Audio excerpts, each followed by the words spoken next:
Hi అండి everyone. నేను ఇవాళ తెలంగాణ పప్పు చారు చూపిస్తున్నానండి. చాలా బాగుంటుంది. ఇలా ఒక ట్రై చేసి చూడండి. ఫస్ట్ ఒక గిన్నె పప్పు కందిపప్పు ఉడకబెట్టుకొని చింతపండు గుజ్జు తీసుకొని పక్కకు పెట్టుకోండి.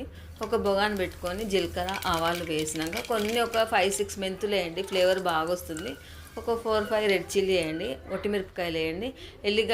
ఎల్లిగడ్డ పొట్టు తీసినా తీయకున్నా అట్లే వేసుకోవచ్చండి. కొంచెం కచ్చపక్క స్మాష్ చేసి అందులోనే వేసేయండి. పచ్చిమిర్చి ఒక 5-6, నేను ఎర్రకారం కొంచెం తక్కువ వేస్తున్నాను అండి, కలర్ఫుల్గా ఉంటుందని. మంచి పచ్చిమిర్చి వేగిన తర్వాత కలమాకు వేసి కలమాకు వేగిన తర్వాత సగం ఉల్లిగడ్డ అండి, ఒక ఉల్లిగడ్డలో సగమే వేయాలండి, ఎక్కువ వేస్తే స్వీట్నెస్ వస్తుంది. సగం ఉల్లిగడ్డ వేసిన తర్వాత కొంచెం మగ్గనివ్వాలండి. మంచిగా మగ్గనిచ్చినాక ఒక 1/2 టీ స్పూన్ అల్లం వెల్లిపాయ పేస్ట్ వేయండి. అటు ఇటు మంచిగా కలపండి. చూడండి మొత్తం కొంచెం మగ్గిన తర్వాత అల్లం వెల్లిపాయ మంచి ఫ్లేవర్ వస్తుందండి. మనం కలుపుతూనే ఫ్లేవర్ బాగా వస్తుందండి. కలిపిన తర్వాత చూడండి అటు ఇటు మంచిగా కలపండి. కలిపిన తర్వాత కొద్దిగా అంతా అందులో పసుపు వేయండి. మంచిగా మనం పప్పు ఉడికేటప్పుడే కొంచెం వేస్తాము, మళ్ళీ ఇప్పుడు కొంచెం ఎక్కువేస్తే చేదు అవుతుందండి. అందులోనే కొంచెం ఒక టమాటా ముక్కలో 5-6 మంచిగా ముక్కలు కట్ చేసి వేయండి. అందులో అటు ఇటు మంచిగా కలపండి. కొన్ని వాటర్ వేయండి, ఒక 1/2 గ్లాస్.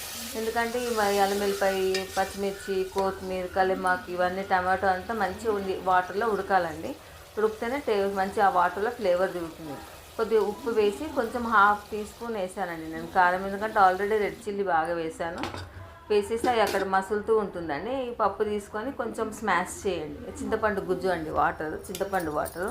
మంచి పప్పు కూడా మంచి అటు పిల్ల తీసుకొని మంచిగా రుబ్బుకోండి సన్నగా. మరి బద్దలు ఉంటే టేస్ట్ రాదండి పప్పు చారు, కొంచెం సన్నగా ఉండాలి. చూడండి మంచి మసిలిపోయింది అది. చింతపండు రసం వేసేయండి. చూడండి ఎంత మంచి కలర్ఫుల్గా వచ్చింది, ఎంత బాగుంటుందో. ఒక్కసారిగా ట్రై చేసి చూడండి, టేస్ట్ అదుర్సండి, అంత బాగుంటుంది పప్పుచారు.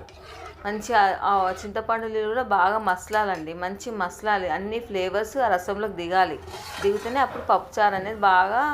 మనం ఇట్లా పప్పు ఇది రసం మసులుతుంటేనే ఇల్లంతా స్మెల్ వచ్చేస్తుందండి.